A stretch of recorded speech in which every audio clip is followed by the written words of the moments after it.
Oi, boa noite a todos, sejam todos bem-vindos a este formato de culto que nós estamos apresentando ao Senhor.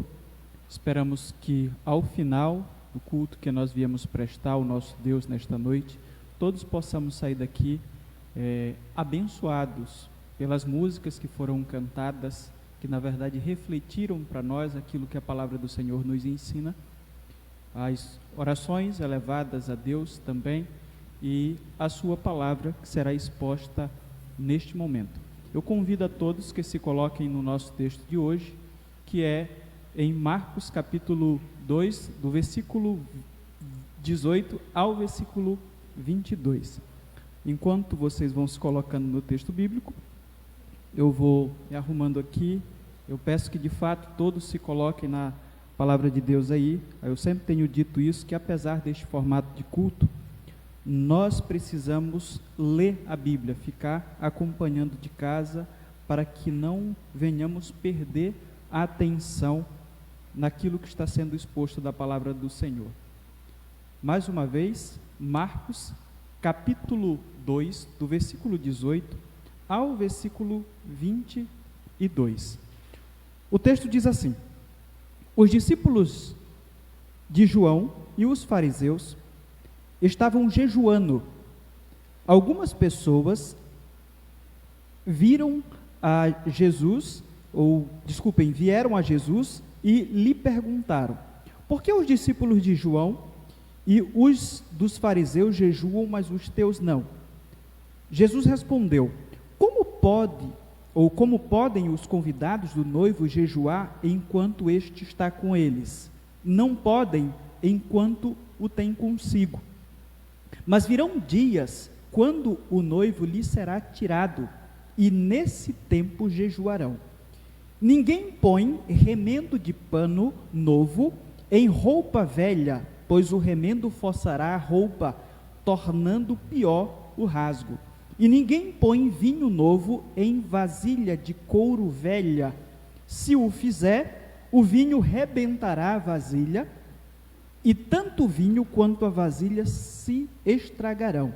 Ao contrário, põe-se vinho novo em vasilha de couro nova.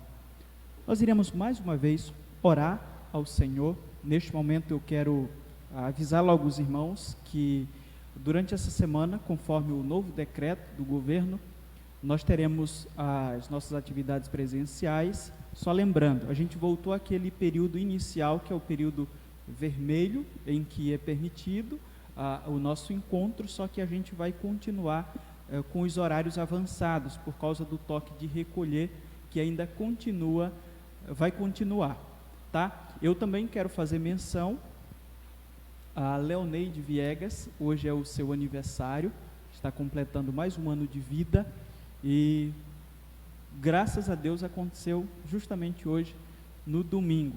Quero parabenizar a minha esposa, pedir neste momento que o Senhor continue abençoando a sua vida, e estava pensando que literalmente ela é a mulher do meu sonho.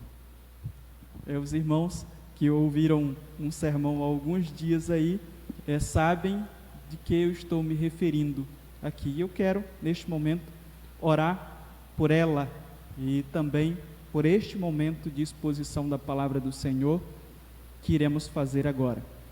Nosso Deus e Pai, agradecemos a Ti imensamente por tudo que Tu já fizeste até o momento, neste dia e neste local.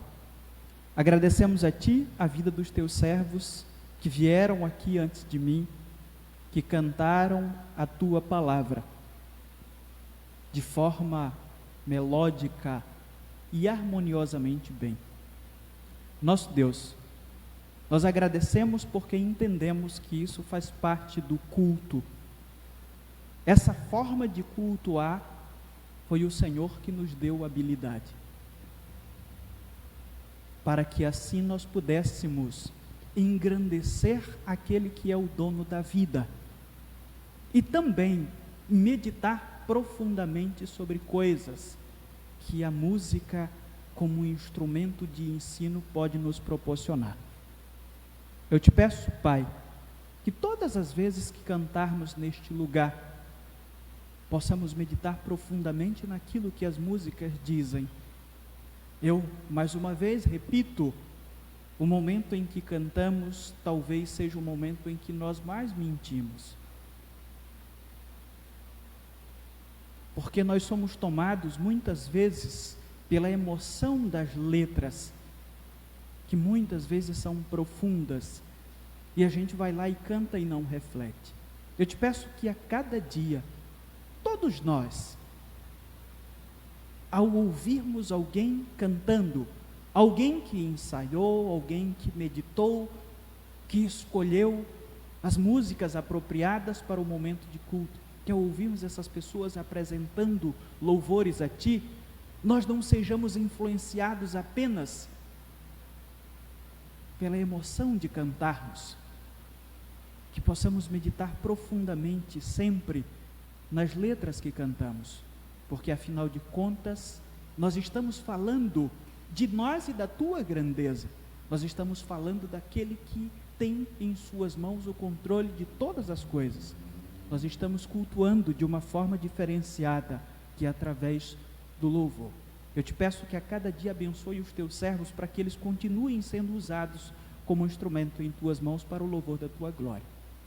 Nós glorificamos o Teu santo nome, por tudo aquilo que tem acontecido conosco nos últimos dias, e principalmente do ano passado para cá. Eu acredito que Tu tens te mostrado, ainda que alguns vejam esse momento como um momento de caos, o Senhor tem se mostrado que de fato é o nosso Deus, e tem cuidado de nós. E eu te peço que continue nos dando esse sentimento. Eu também quero te pedir, Pai, por Tua palavra, que está aqui diante de nós, que está aberta para mais uma vez nos falar alguma coisa. Eu te peço que de fato ela fale aos nossos corações, que ela leve edificação ao coração de cada um daqueles que servem a Ti verdadeiramente, que ela confronte os corações dos Teus servos, que ela os coloque contra a parede, para que eles revejam algumas atitudes que têm tido ao longo de suas vidas, no servir ao Senhor. Eu te peço que ao final, ela possa também levar salvação ao coração daquele que ouvirá, e que talvez já tenha ouvido, mas ainda não teve um encontro genuíno contigo. Eu te peço que a Tua palavra, através do Teu Santo Espírito, faça essa obra hoje. Eu quero te pedir pela Leoneide, a minha esposa, a mulher que o Senhor permitiu que eu conhecesse, permitiu que eu a namorasse, noivasse e casasse com ela e construísse uma família. Eu sei que foi o Senhor que fez isso. Eu sou imensamente grato a Ti por isso. Eu quero te pedir, Pai, que esteja abençoando a Tua serva a cada dia. Eu quero agradecer por todos os anos que Tu já deste a ela. Agradeço pelos 19 anos que eu a conheço. Na verdade, mais do que o dobro de sua vida. Nós sempre brincamos em casa. Nós dois somos as pessoas que jamais convivemos uma com a outra ao longo de nossa existência. Tudo isso nós glorificamos ao Senhor, agradecemos a Ti. Te peço também, neste dia, pelo seu futuro, que a cada dia ele seja vivido e planejado diante de Ti, que a Tua vontade sempre seja o alvo principal, que esteja acima de qualquer sonho humano, que todos os sonhos da Tua serva venham ser subjugados debaixo da Tua vontade, para que o Teu nome seja engrandecido a cada dia. Eu te peço também pelos seus temores, e quando eu me lembro de temor, eu sempre me lembro que o seu principal temor é a criação de nossas filhas, que é uma das coisas que ela mais se cobra. Eu te peço que esteja fortalecendo ela nesse quesito e em todos os temores que porventura o seu coração tenha sido enchido ao longo de sua existência.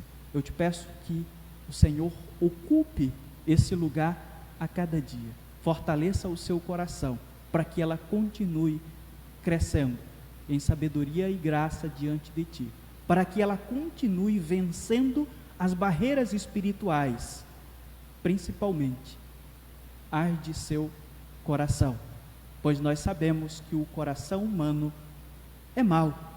Apesar de o ser humano se encontrar contigo, ele continua sendo pecador e precisa continuar sendo subjugado à tua vontade. E eu te peço que a cada dia isso aconteça com ela, para que assim, ao final desta vida tão breve, ela possa ter te servido com sinceridade. É o que eu te peço, em nome de Jesus eu te agradeço, amém. Meus irmãos, domingo passado nós não pudemos fazer a exposição deste texto que está diante de nós, por conta de que tivemos problema com a nossa transmissão. Por isso eu não posso dizer no domingo passado. Na verdade, eu tenho que dizer na última exposição que fizemos, ou começar a partir disso. Nós expomos do verso 13 ao verso 17, no domingo retrasado, parte deste capítulo. E um destaque que fizemos, ou a verdade central que dissemos e que enfatizamos para vocês acerca desta perícope pequena, de poucos versos, foi a seguinte: que a missão do Filho de Deus consiste na cura da alma de quem reconhece que é um doente. Jesus Cristo deixou isso muito claro. Ele falou essa verdade em outras palavras, porque ele já tinha falado essa verdade em outras palavras, quando ele iniciou o seu ministério pregando arrependimento. É claro que esta missão que ele destaca aqui, ou declara de uma forma mais abrangente, já está muito clara quando Jesus prega o arrependimento de pecados. Essa verdade central foi construída em cima de dois pilares que nós destacamos. O primeiro foi o seguinte, que Jesus resgatou os de alma doente que atenderam ao seu chamado, nessa missão que ele veio fazer na terra, ou cumprir na terra. Nós destacamos esse fato do verso 13 ao verso 15, e queremos lembrar algo que nós falamos. O texto em si falou sobre o chamado de Levi, ou Mateus, que são as mesmas pessoas, e o destaque que nós fizemos com base no contexto histórico de quem era Mateus foi o seguinte, ou um deles, que Levi era um homem desenganado pelos religiosos de sua época. Nós dissemos aos irmãos que os religiosos, os grandes conhecedores do Antigo Testamento, diziam que aquele homem era desenganado. Os rabinos diziam que para aquele homem não tinha solução, haja vista o trabalho que ele desenvolvia. Mas diferente do que os rabinos afirmavam, Jesus mostrou que mesmo os piores homens de nossa sociedade podem ser salvos por ele. Mas esses homens precisam atender ao seu chamado. Não é só acreditarmos que esses homens que estão por aí, fazendo o que estão fazendo, vivendo as suas vidas de pecado, que têm ouvido o Evangelho, mas não têm dado atenção. Nós precisamos continuar acreditando que uma hora eles podem se arrepender, que a salvação pode alcançar os seus corações. Mas o que nós destacamos aqui como principal é o seguinte: o pecador precisa ouvir e precisa atender a esse chamado, e foi justamente o que Levi fez. Diferente daquilo que os religiosos da época de Jesus diziam. Eles simplesmente desacreditavam esse tipo de gente. Esse tipo de gente não precisava ouvir. Mas Mateus ouviu e seguiu Jesus. E nós, como igreja do Senhor, precisamos entender: as mãos de Cristo, ou os seus braços ainda estão abertos para salvar pecadores, até mesmo aqueles que nós fomos tentados a acreditar que não tem mais jeito. Mas eles precisam atender ao chamado. Nós não podemos abraçar uma teologia que crer que, independentemente do que esse indivíduo faça, ele vai ser salvo, como algumas pessoas têm defendido por aí. Não é bem assim. E uma coisa que eu não falei para vocês e queria falar, porque tem a ver com aquilo que eu estou dizendo, é que os Levi de hoje talvez sejam os políticos que as pessoas que estão em nossas igrejas, que são cristãs, odeiam. Tem muito crente por aí que odeia político, e alguns políticos especificamente, que são conhecidos como aqueles que são vendidos, que são ladrões e etc. Nós não temos como odiar aqueles que Jesus Cristo disse que poderia salvar, se atenderem em algum momento o seu chamado. O segundo destaque que fizemos sobre o texto foi o seguinte: ele rejeitou os de boa alma, colocamos isso entre aspas, tá? Que não atenderam ao seu chamado. Os de boa alma que dissemos aos irmãos foram aquelas pessoas que se julgavam boas, segundo os padrões da religiosidade que os religiosos inventaram naquele período, ou naquele século.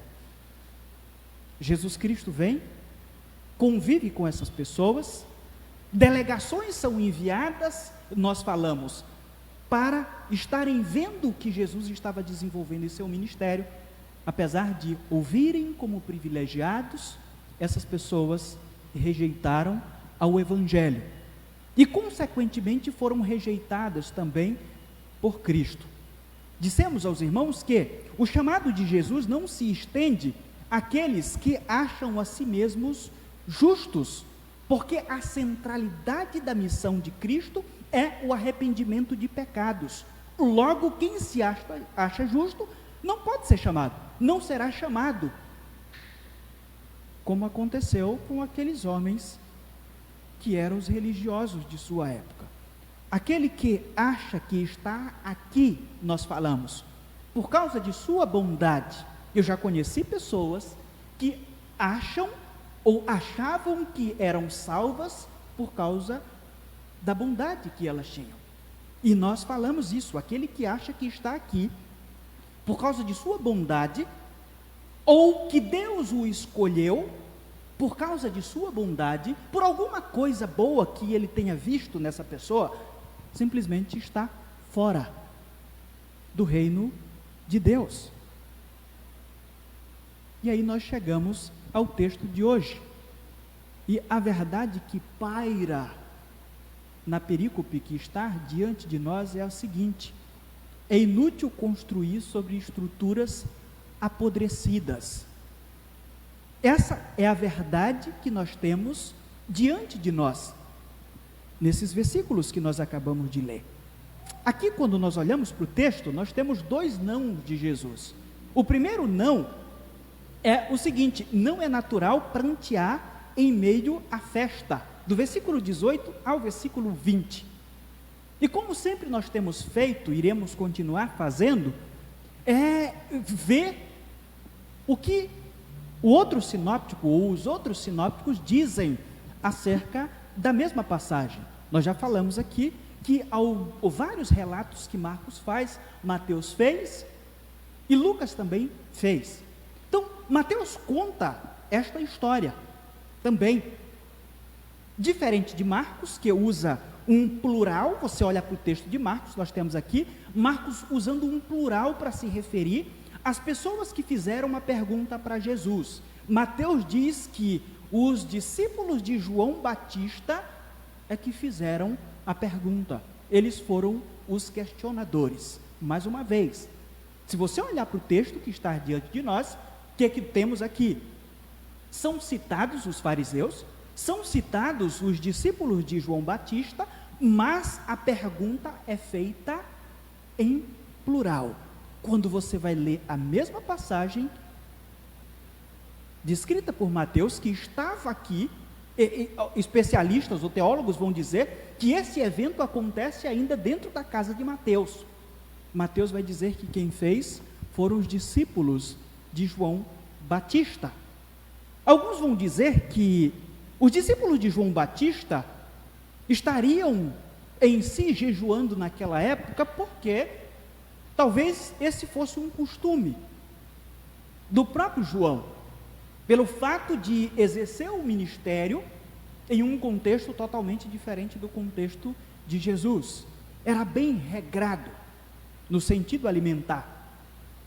Outros dizem que talvez os discípulos de João Batista estivessem jejuando porque João estava preso e eles fizeram isso. Nós não sabemos. Não é tão importante sabermos por que os discípulos de João Batista jejuavam ou estavam jejuando.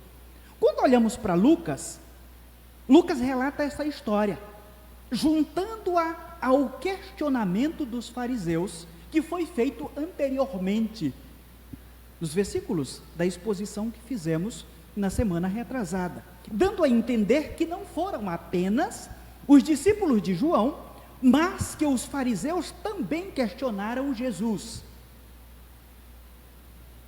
É provável que alguns desses fariseus tivessem uma certa afeição por João, assim como alguns fariseus e escribas também tinham afeição por Jesus. O certo é que, se olharmos com clareza para o evento, apesar de Mateus ter dito, foram especificamente esses discípulos que fizeram a pergunta, é possível nós entendermos que a pergunta está relacionada não apenas aos discípulos de João Batista, como também os fariseus, que estão no meio de alguma forma. A pergunta que é feita aqui está diante de nós. Os discípulos de João Batista e os fariseus estavam jejuando. Algumas pessoas vieram a Jesus e lhe perguntaram: por que os discípulos de João e os dos fariseus jejuam, mas os teus não? Eu quero fazer um apanhado histórico para nós entendermos melhor por que essa pergunta foi feita. O que é que nós temos?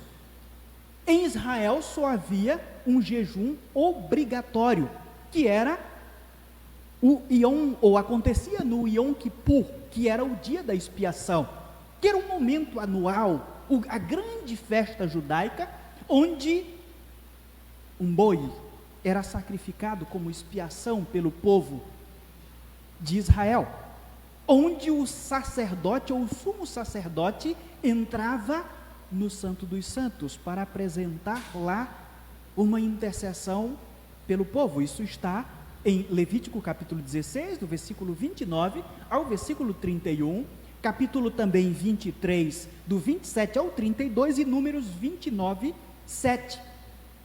Depois do exílio, 4 outros jejuns passaram a ser observados. Se você for ler Zacarias capítulo 7, versículo 5, versículo 8 e versículo 19, você vai saber de uma forma muito mais clara daquilo que eu estou falando.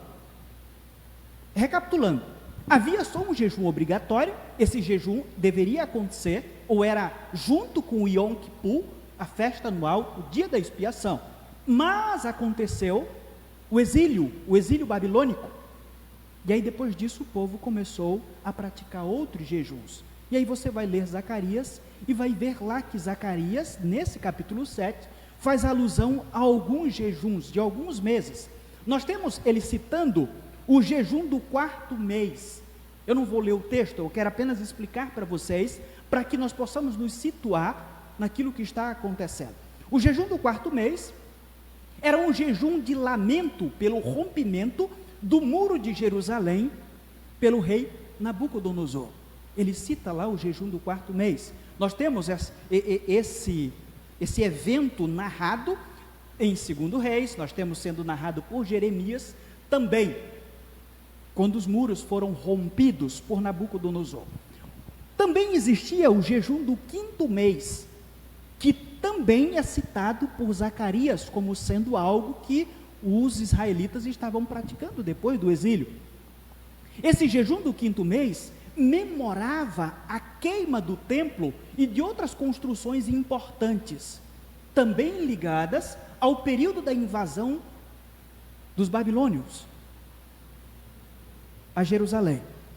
Nós temos também o jejum do sétimo mês, que ele cita lá no texto, memorava o assassinato de Gedalias, que foi um líder que foi estabelecido pelo Império Babilônico para poder ficar como o povo, principalmente o povo pobre, que não foi para o exílio da Babilônia. Então esse homem foi assassinado.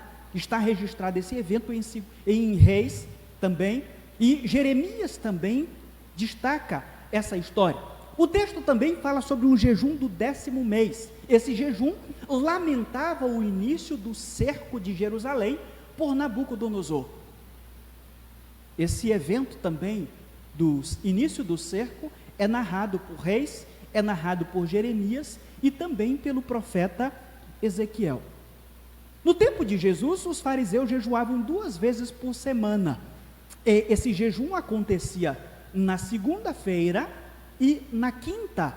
Nós temos, se você for ler Lucas capítulo 18, versículo 12, tem aí essa informação. Então, inicialmente havia um único jejum, depois do exílio se estabeleceu mais jejuns e os fariseus praticavam agora toda semana de forma religiosa, na segunda e na quinta-feira. Só que o que a gente vai perceber, inclusive pela pergunta que está sendo feita e por alguns relatos que os evangelhos fazem sobre a religiosidade dos fariseus, é que o jejum deles era um verdadeiro espetáculo, eu diria que pirotécnico. Eles andavam com roupas próprias para mostrar que estavam jejuando. Eles não andavam com uma roupa normal, eles faziam questão de, pela própria vestimenta, mostrar que eles estavam praticando aquele ato, que na prática deveria simbolizar a humilhação do homem diante de Deus. Aqui eles estavam utilizando esse ato para se exaltarem religiosamente. Suas caras ficavam com aparência de triste, tudo isso para que fossem vistos como homens altamente devotos. Essa era uma prática comum na religiosidade da época de Jesus. Com isso, esses homens esperavam que Deus os admirasse por causa de suas devoções exibicionistas. Mas William Berkeley, comentando esse texto, vai dizer: seu jejum era um ritual, e um ritual para a própria exibição. Não tinha nada a ver com humilhação diante de Deus. Eles apenas estavam querendo mostrar para os homens que eram religiosos, e talvez até mostrar para Deus que eram altamente devotos. Eles não estavam se humilhando, como de fato esse ato deveria se colocar diante do Criador de todas as coisas, de toda a vida que existe. A resposta de Jesus, depois dessa pergunta aí, faz referência a um costume de sua época. Depois de um casamento, na época de Jesus ou no primeiro século, os recém-casados não iam para a lua de mel. Talvez isso soe estranho, porque muita gente, quando pensa em casamento, pensa logo em uma grande festa e, consequentemente, em uma lua de mel. Alguns já não fazem nem a grande festa, investem na lua de mel. Por quê? Achamos que é deveras importante. Mas no primeiro século era diferente. o casal ficava em casa durante uma semana, recebendo os seus amigos para celebrar com muita alegria aquele momento especial. Alguns vão dizer que esse era o momento, ou talvez fosse o momento mais feliz da vida de um casal, principalmente quando pensamos que a vida no primeiro século era extremamente difícil. Esses amigos do noivo ou dos noivos recebiam o nome de filhos da câmara nupcial. É justamente essa palavra que Jesus utiliza aqui, literalmente, neste texto. Ele faz alusão àquilo que era um comportamento das pessoas naquela cultura. Jesus, então, compara os seus discípulos aos amigos íntimos do noivo, neste caso, ele mesmo. Ele também vai lembrar aqueles indivíduos de uma regra rabínica que existia naquela época. Essa regra dizia o seguinte: todos os que assistem ao noivo, nas bodas, serão relevados de seus deveres religiosos durante o tempo que dure a festa, na medida em que aqueles pudessem diminuir seu gozo. Portanto, a ideia aí é que os filhos da câmara nupcial eram isentos do jejum. Eles eram isentados de alguns deveres religiosos, porque estavam celebrando com os noivos aquele momento especial. E Jesus está lembrando aquelas pessoas de que Ele é o dono da igreja, de que Ele é o noivo da igreja. Esta passagem nos ensina que a presença de Jesus deve nos causar profunda alegria. É a esse costume que Jesus está colocando aqui, ou fazendo alusão. Esta passagem nos ensina também que ter a presença de Jesus em minha vida me coloca na posição de ser o convidado especial para uma festa que durará por toda a eternidade. Não apenas aqui, mas por toda a eternidade. Jesus está falando para aquelas pessoas isso. Por isso, não é bom prantear em meio à festa. Não é costume nosso nos entristecer quando estamos festejando. Jesus diz isso. Eu queria falar um pouco mais de forma ilustrada sobre aquilo que Jesus Cristo está dizendo aqui. Eu não sei se vocês já ouviram, mas existe uma história muito conhecida, pelo que eu pesquisei, no contexto japonês. É a história de um criminoso chamado Toki-ishi. Esse homem é descrito como um bestial que não possuía nenhum tipo de piedade. Ele era um assassino, provavelmente, como dizemos hoje, uma vítima da sociedade. Uma pessoa que teve uma vida difícil desde criança e que cedo enveredou-se pelo crime. Depois que esse homem foi preso, diz a história, ele recebeu a visita de 2 missionárias canadenses no seu país. Mas a história vai dizer que elas não conseguiram tirar uma só palavra dele. A única coisa que presenciaram naquele dia foi um semblante extremamente enraivecido. O homem cheio de ira. E demonstrava, ou fazia questão de demonstrar isso através do seu olhar. Mas elas tomaram uma decisão de deixar uma Bíblia na esperança de que aquele homem em algum momento lesse. A história vai dizer que Ishi leu aquela Bíblia e a história da crucificação fez dele um novo homem.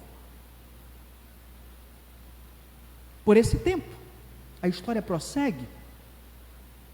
Um homem foi preso, acusado de ter assassinado a sua amante. Pesava sobre ele, na acusação, o fato de ter sido a última pessoa que foi visto com a mulher.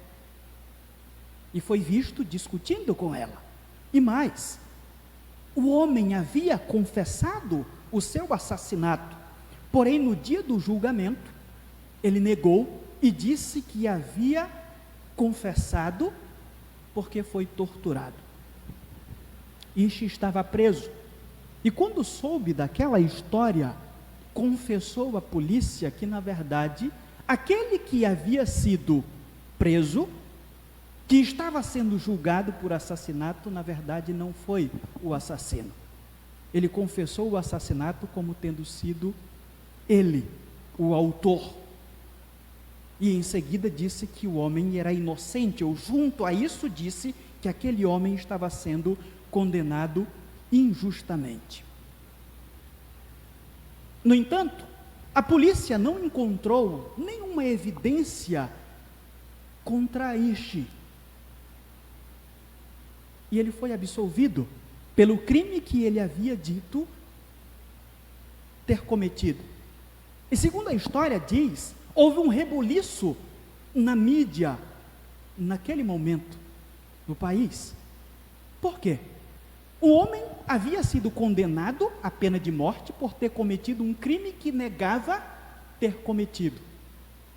Por outro lado, um homem foi absolvido pelo mesmo crime que disse ter cometido. Por isso é que o crime, ou por isso é que essa história ficou famosa no Japão. Entretanto, durante o julgamento do recurso, evidências foram apresentadas e Ishi foi condenado a morrer na forca pelo crime que ele cometeu. Mas sabe o que é interessante? E que é a causa de contarmos essa história sobre a alegria daqueles que servem ao Senhor como noivo da igreja. Diz a história que o rosto de Ishi tornou-se iluminado pela alegria. Quando ele chegou na prisão, o seu rosto era dominado pela raiva. Mas quando ele encontrou-se com Cristo através do seu sacrifício vicário na cruz do Calvário, o seu rosto ficou diferente. O seu rosto foi iluminado pela alegria do nosso Senhor. A história diz que Ishi morreu feliz por ter reparado os seus pecados e ao mesmo tempo livrar o inocente da morte. Fazem uma citação direta daquilo que foram as suas últimas palavras antes de ser enforcado. Foi que ele disse: foi o julgamento do próprio Deus e estou satisfeito. Eu morro feliz. Eu fiquei pensando nessa história. Provavelmente aquele homem chegou naquela prisão achando que todo mundo lhe devia, que ele era vítima talvez de um pai espancador, de uma mãe que não valesse muita coisa, de uma sociedade ou de um governo que havia lhe oprimido, até mesmo da polícia. E talvez isso explicasse o seu semblante enraivecido na primeira vez que teve o contato com as duas missionárias. Mas a partir do momento em que aquele homem encontrou-se com Cristo, através do sacrifício vicário de Cristo revelado em sua palavra, ele entendeu que o único ser que pisou nesta terra, que teria todos os motivos para andar enraivecido com a humanidade, foi o ser mais alegre que já pisou aqui. E aquele que se encontra com esse ser, através de uma fé genuína, não pode viver um cristianismo carrancudo, porque a presença de Cristo tem que nos trazer alegria. Um dos frutos do Espírito, se não estou enganado, o segundo fruto do Espírito é alegria.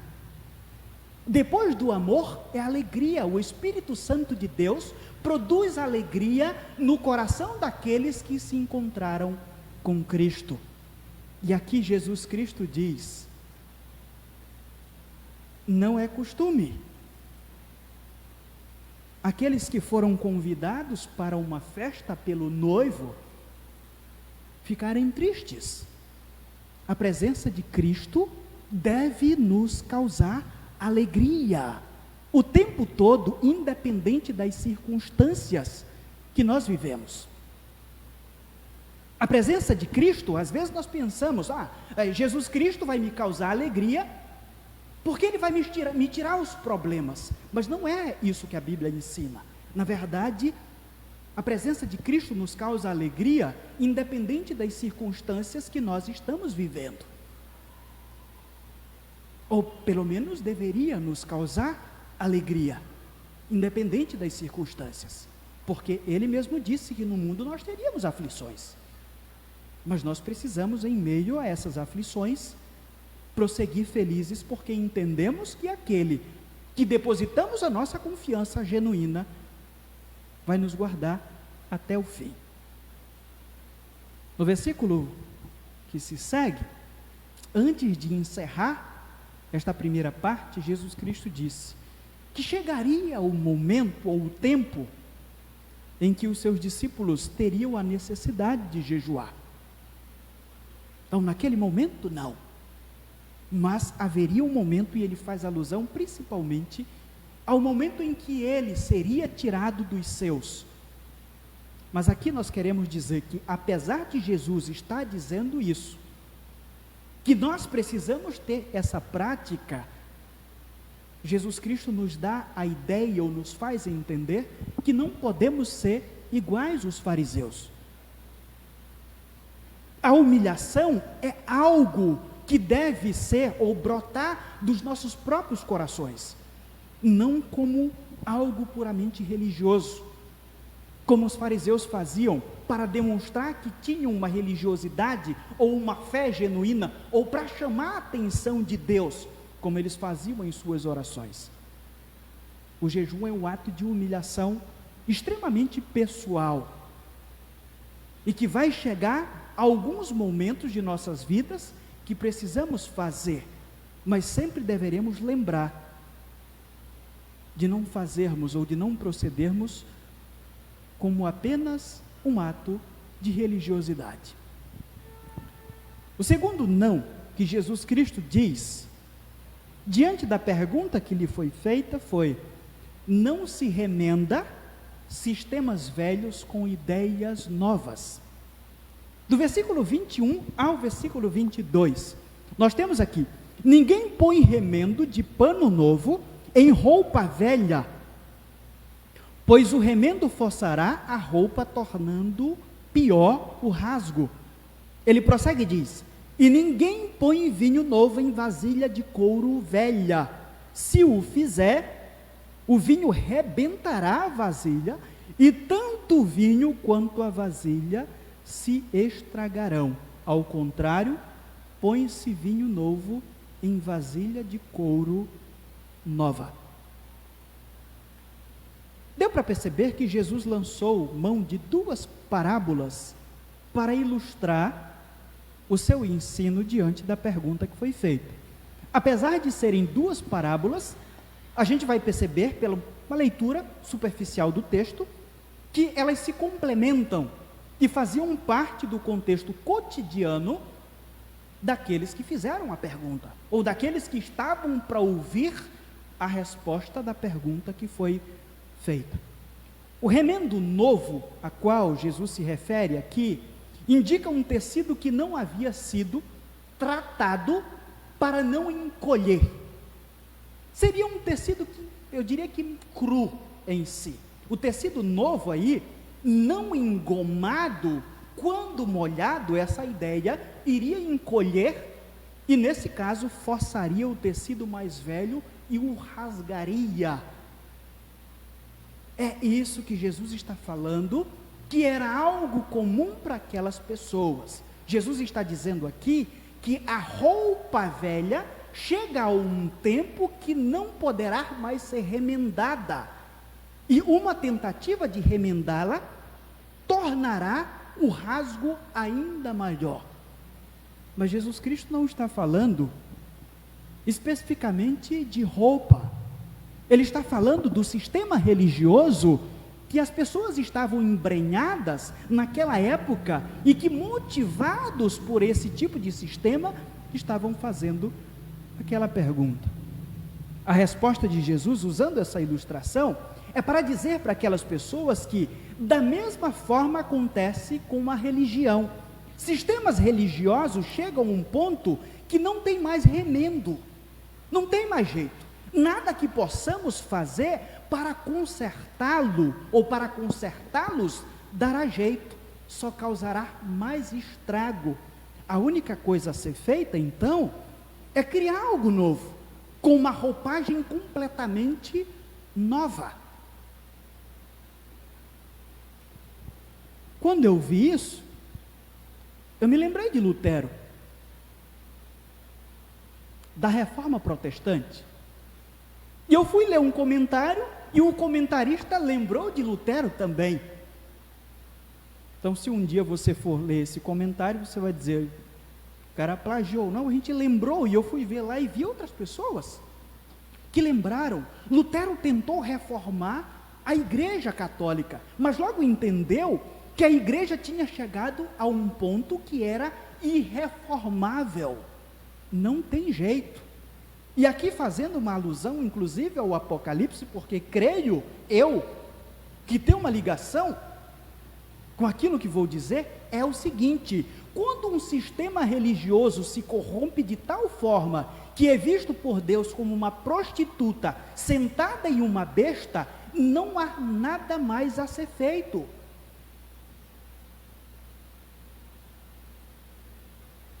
Por isso Lutero partiu para algo novo e construiu, com a mais pura seda que emana das Escrituras, o novo povo de Deus.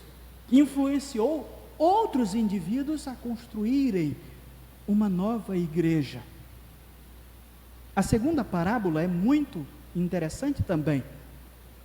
Diferente do nosso tempo, que usamos vidro para colocar vinho, na Palestina, o vinho era guardado em odres de couro. Inclusive, eu coloquei uma imagem nos slides aí para vocês terem uma ideia do que era isso. Os odres novos possuíam uma certa elasticidade. E esses odres, quando recebiam vinho, eles esticavam conforme a pressão que o vinho fazia no processo de fermentação. No entanto, à medida que esse odre ia envelhecendo, ele perdia a elasticidade. Ele chegava a um ponto que não ia mais. Logo, esses odres não aguentavam a pressão de um vinho novo em um novo processo de fermentação. E aí Jesus Cristo vai lembrar que o vinho se perderia se fosse colocado em um odre que não tinha mais elasticidade. Jesus está falando também sobre a religião daqueles que estavam lhe ouvindo naquele momento. E aqui eu queria partir para a aplicação daquilo que Jesus está dizendo para aquelas pessoas, e estava dizendo também para nós, que é o seguinte: nós temos a infernal capacidade de engessar o sistema religioso que fazemos parte. À medida em que nos adaptamos às tradições que nós mesmos às vezes inventamos, não estamos dispostos a nos abrir para o novo, mesmo que o novo seja uma compreensão correta das Escrituras, que há muito nós não tínhamos atentado. É assim que funciona, é assim que funciona a nossa cabeça. Nós nunca saberemos totalmente, 100%, sobre as Escrituras. Por isso é que nós precisamos ler as Escrituras.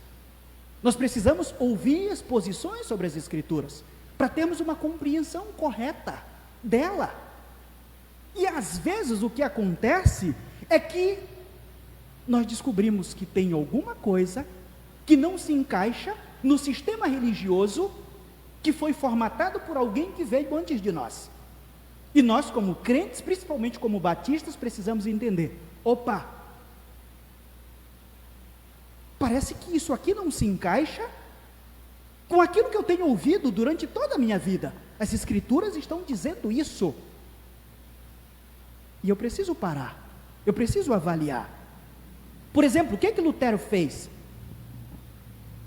A Vulgata traduz um texto bíblico, a palavra arrependimento, como fazer penitência. Estava lá. Lutero foi acostumado desde cedo a entender que, quando pecava diante de Deus, a coisa a ser feita era penitenciar. E aí, de repente, ele foi estudar grego e entendeu que a palavra metanoia não significa fazer penitência, significa mudar de mente. Como eu já falei para vocês, metanoia significa mudar. Eu não tenho como fazer penitência para pagar pelos meus pecados.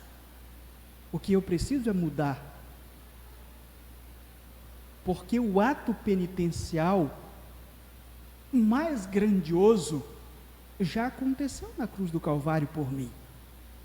Quando Lutero foi impactado por essa verdade, ele disse: opa, achei aquilo que eu estava fazendo o tempo todo. Talvez um dos homens mais penitentes de sua época chegou à conclusão que estava ali diante dos seus olhos, que ele estava praticando um ato religioso que a Bíblia não ensinava. Mas quando ele foi dizer isso a outras pessoas, as pessoas disseram não. O meu pastor uma vez disse para nós o seguinte: ele foi evangelizar uma senhora, e essa senhora era bem religiosa, catolicismo, e ela começou a questionar o pastor, dizendo que Maria era virgem, e continuou sendo virgem. E ele foi lá e leu o texto bíblico que fala sobre os filhos dela,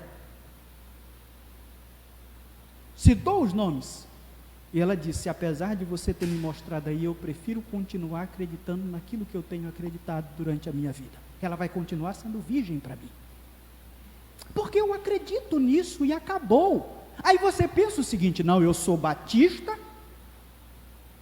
e eu não sou assim. Meus irmãos, nós temos dogmas. O dogma não precisa ser comprovado pela Bíblia, muitas vezes, pela ciência. Nós simplesmente decidimos acreditar naquilo porque alguém me ensinou. O meu pai, a minha mãe, a minha avó, ou quem quer que seja, me ensinou e acabou. As nossas igrejas estão cheias de pessoas que creem religiosamente que a Bíblia é a nossa regra de fé e prática, mas só até o ponto em que ela não contradiz aquilo que defendemos como tradição.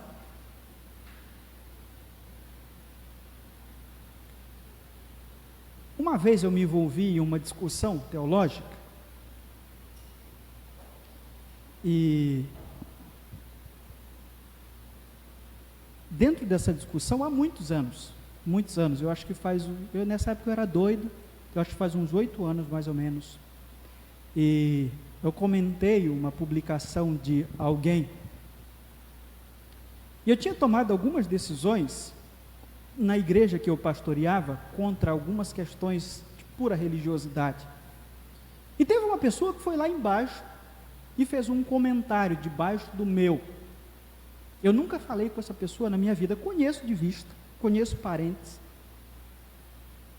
O certo é que essa pessoa fez um comentário que eu sabia A que ela estava se referindo? Eu não retruquei, deixei para lá até hoje, como os jovens dizem, deixei a pessoa no vácuo. Mas não me esqueço o que essa pessoa diz, principalmente uma parte. Essa pessoa enraivecida disse que era veementemente contrário a pastores que estavam tentando destruir as nossas tradições. Eu nunca esqueci disso.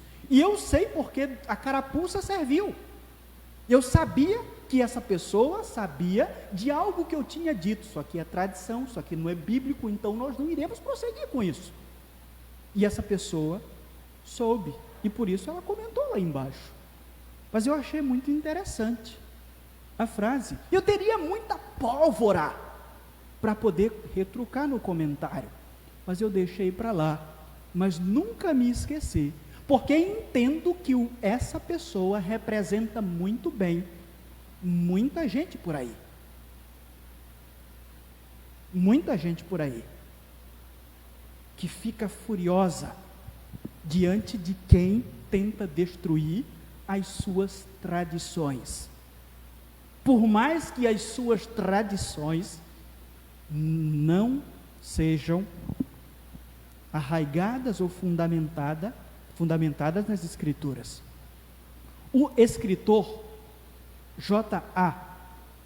Findlay cita um amigo seu que dizia o seguinte: quando você chega a uma conclusão, você é um homem morto. Isso é muito profundo, muito profundo. Essa frase quer dizer que a maioria das pessoas que conclui algo tornam-se ao mesmo tempo indispostas a expandirem os seus horizontes e até hostis a qualquer fato que coloque em xeque as suas conclusões. Elas não estão abertas mais para nada, inclusive até mesmo para uma compreensão correta das Escrituras, que elas estavam crendo incorretamente. Isso acontece com frequência no seio da igreja. Apesar de Jesus ter condenado o sistema religioso apodrecido de sua época, muitos de nós, às vezes, vamos lá e reconstruímos.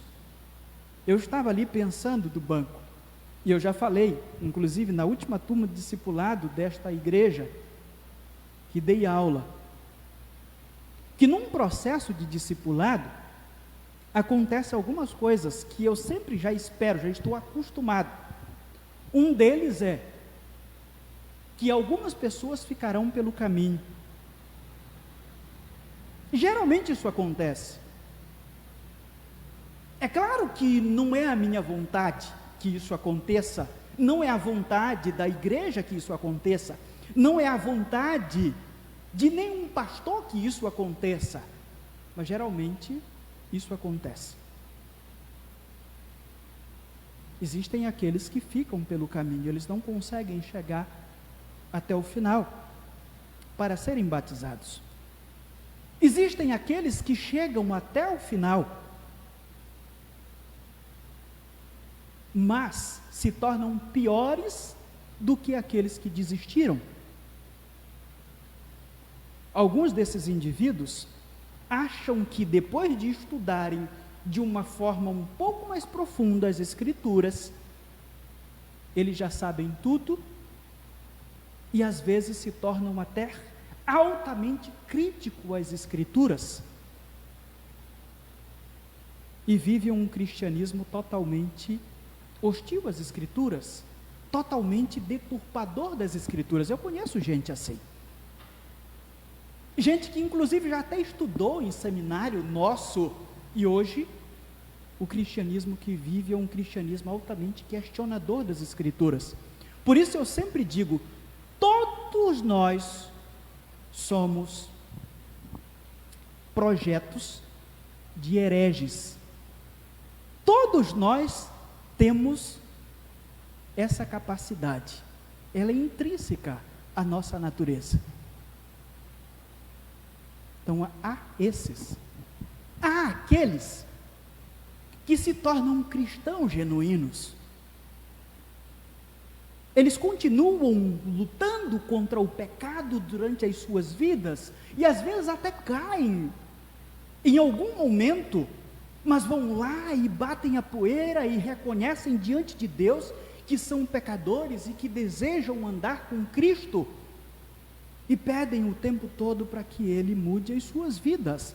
E a gente vê que há um crescimento espiritual, principalmente porque a gente olha no discurso dessas pessoas aquele sentimento de que eu o tempo todo sou indigno da pessoa de Cristo. Mas há, nesse contexto, aqueles que se tornam religiosos. O tempo vai passando e essas pessoas vão adormecendo na religiosidade. E quando essas pessoas pecam, o pecado não causa nenhuma dor, nem nada em consciência.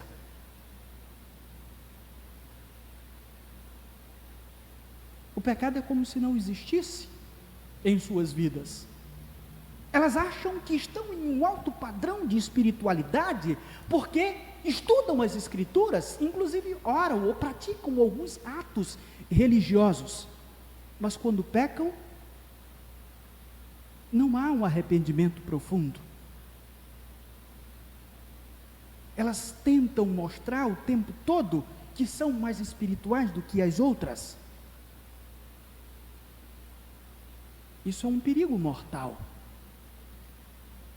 Pense comigo, eu já citei o que ficou pelo caminho, tá?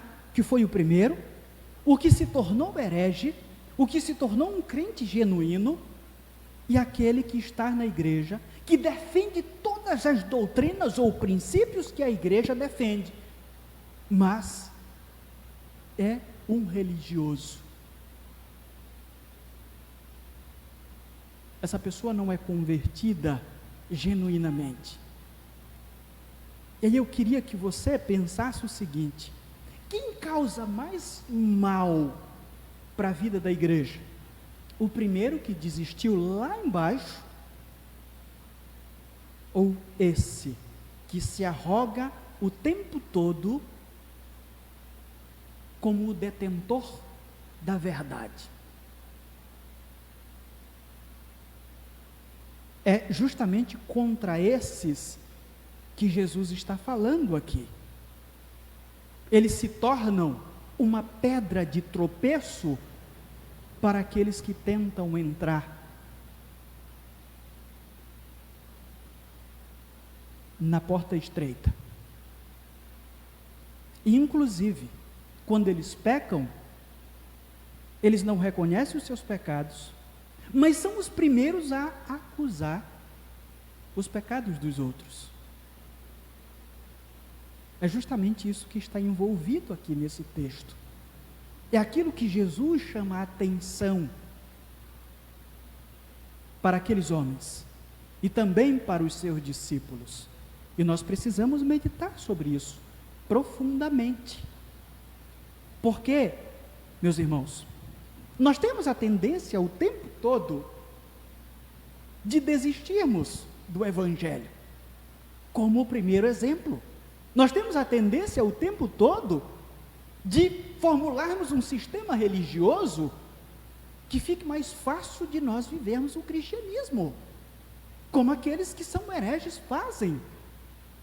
Nós temos a tendência o tempo todo de adormecermos na sauna da religiosidade. E há um perigo mortal nisso. Há um perigo mortal em eu achar que sou convertido e não sou. Há um perigo mortal em eu me tornar pedra de tropeço para aqueles que tentam entrar pela porta estreita. Eu preciso pensar sobre isso.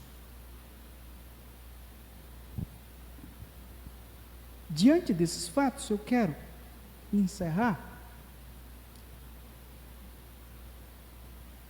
fazendo algumas colocações. A presença de Jesus, conforme ficou muito claro aqui, deve nos causar a mais célebre alegria. Tá? A mais célebre alegria, porque é impossível andar com Jesus e ao mesmo tempo ser infeliz. Meus irmãos, é impossível andar com Jesus e ao mesmo tempo ser infeliz. Jesus é a razão de nossa felicidade. Jesus disse isso no Sermão do Monte, quando ele falou sobre as bem-aventuranças. A felicidade emana em um ser que teve um encontro genuíno com Cristo. Por isso é impossível andar com Jesus e ao mesmo tempo ser infeliz. Quando pensava sobre isso, eu me lembrei do meu pastor. Era um homem que o tempo todo estava de calça social. O tempo todo estava de camisa. A única vez que eu o vi de bermuda foi a última vez que eu o vi. Alguns meses ou 6 meses antes dele falecer. Eu fui lhe fazer uma visita, 3 horas da tarde, ou 2 horas da tarde, horário de seminarista fazer visita ao pastor. Chegando lá, ele estava deitado, descansando, tinha perdido a sua esposa, acho que fazia 1 ano ou 2 anos, estava vivendo com os filhos na casa dele, e ele estava de bermuda. Eu cheguei e bati, ele me atendeu, abriu logo o portão e saiu rapidinho, foi vestir uma calça para me atender.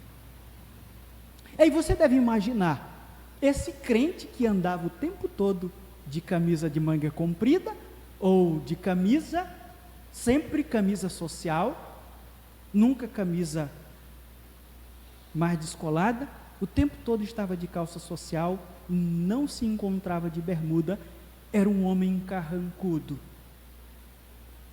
Eu acho que eu nunca vi um ser humano mais feliz do que aquele homem. Inclusive ele contava uma história muito interessante. A igreja estava fazendo a casa de um irmão.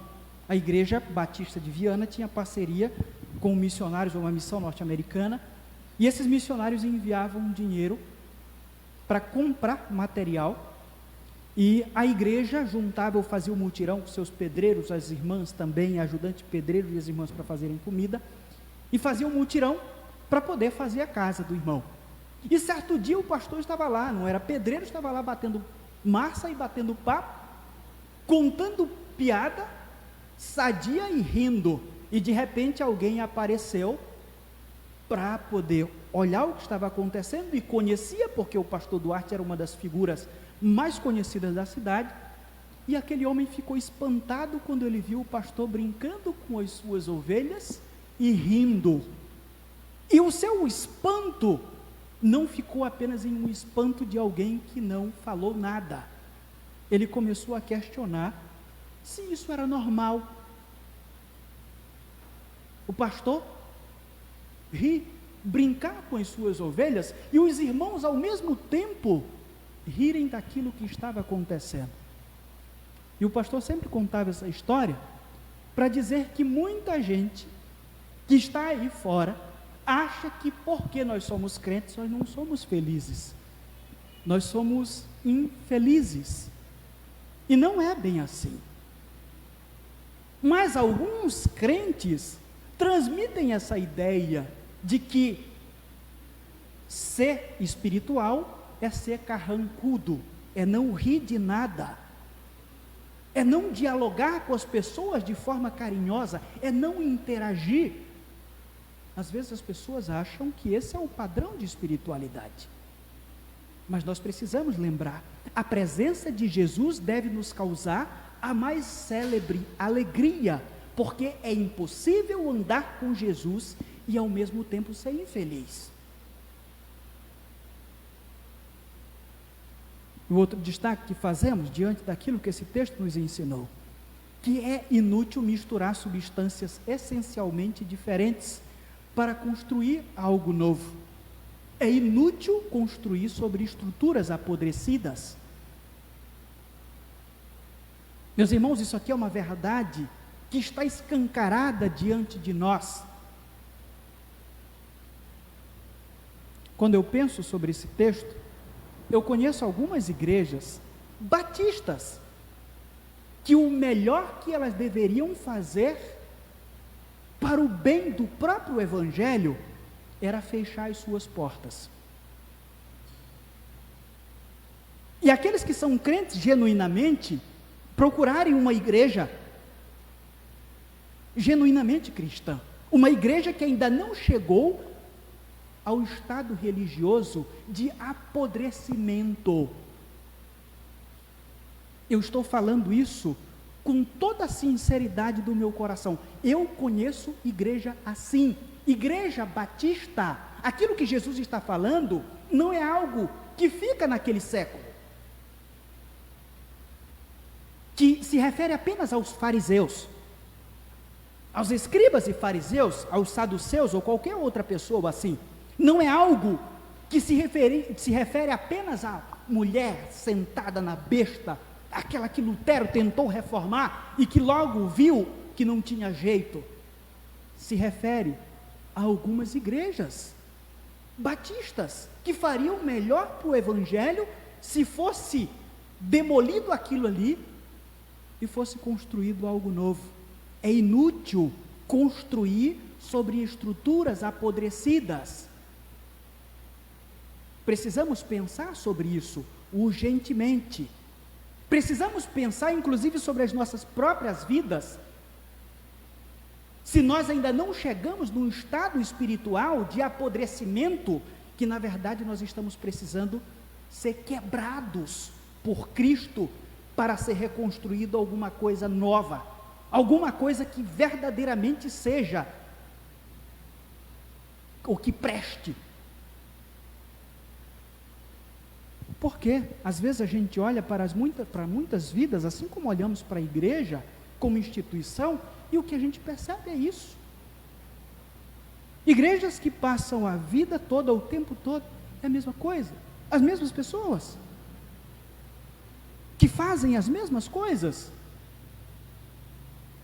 que estão ali na porta e ninguém entra mais, porque está acabado. A estrutura está apodrecida e acabou ali. Assim como existem vidas que não prestam mais. Os urubus já estão por cima da cabeça de determinados crentes e eles acham, porque foram convencidos pela religião, de que ainda estão vivos, mas na verdade estão podres. Nós precisamos lembrar disso e precisamos inclusive pensar sobre as nossas vidas hoje, para que, porventura, ainda tenha algo para nós. Lembremos dessas verdades. Eu peço que baixemos as nossas cabeças e meditemos profundamente sobre aquilo que Cristo disse naquela época e que tem aplicação para as nossas vidas. Senhor nosso Deus, eu sei, ou pelo menos imagino, que no dia que Cristo estava na casa de Mateus, quando lhe foi feita essa pergunta, Jesus Cristo falou, eu imagino que uma voz mansa e suave,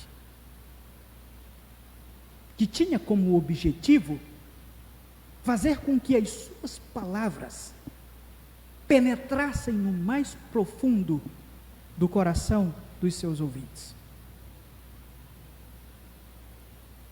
É provável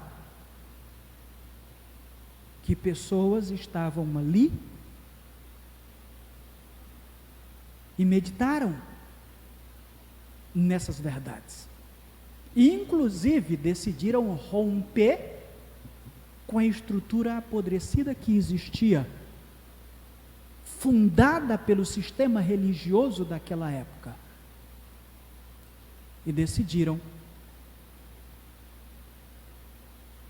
servir e seguir ao nosso Senhor, para uma construção genuína e eterna. Mas, Pai, nós entendemos que a maioria daquelas pessoas ouviram e perderam a oportunidade que tiveram. A maior e melhor, ou a oportunidade de suas vidas, porque decidiram continuar vivendo conforme os padrões religiosos que construíram. Senhor nosso Deus, isso é muito fácil de nós nos tornarmos religiosos. A igreja de Éfeso, a igreja que foi celebrada pelo Senhor, por ser uma igreja fiel, é a mesma que tem uma acusação de ter perdido o seu primeiro amor. A religiosidade estava tomando conta daquelas pessoas que defendiam uma boa doutrina, que receberam um elogio dos céus. Nosso Pai, nos livre disso. Não permita que a religiosidade nos mate e nos condene a uma eternidade no inferno.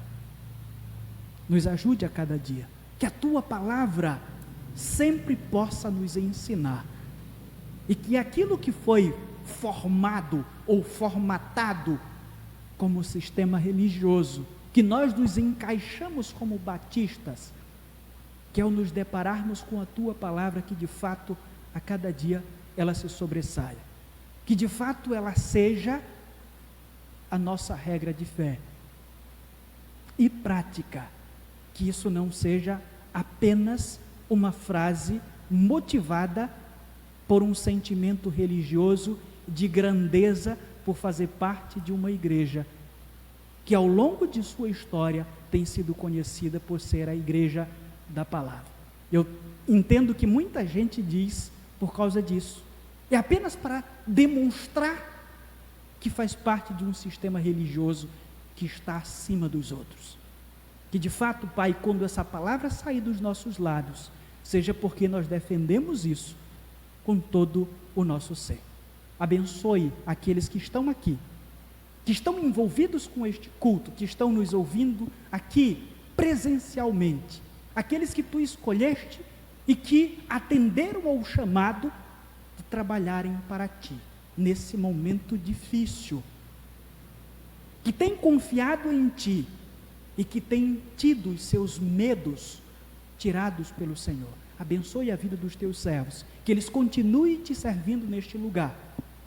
Mas eu também quero Te pedir, livre-os da religiosidade, que o pecado nunca os convença pela religiosidade de que está tranquilo, de que está favorável, de que eles têm feito aquilo que precisa ser feito, que eles têm trabalhado para Ti, e que o pecado pode ser aceito. Que isso não aconteça com os Teus filhos, que a cada dia, ao se aproximarem do Senhor, a miserabilidade de cada um deles, de cada um de nós, seja exposta de tal forma que olhemos para Cristo e entendamos que precisamos todos os dias dele, para que continuamos Te servindo com sinceridade.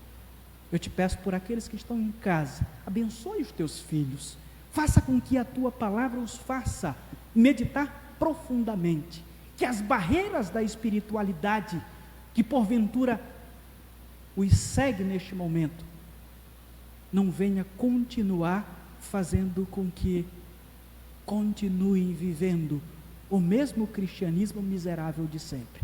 Abençoe-nos, Pai, através da Tua palavra, é o que eu Te peço, em nome de Jesus eu Te agradeço. Amém.